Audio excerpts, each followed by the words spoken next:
olhou e viu a sua mãe, e ao lado dela o discípulo amado.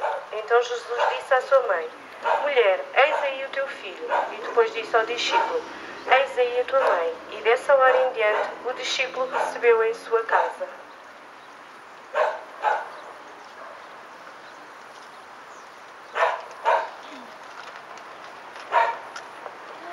No caminho do Calvário, Jesus encontrou sua mãe.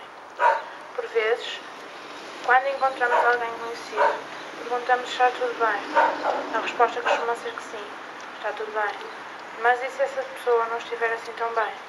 Quantas vezes ignoramos isso e continuamos o nosso caminho?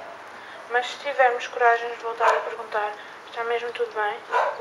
Aí vemos que afinal nada está bem e que pode precisar da nossa ajuda.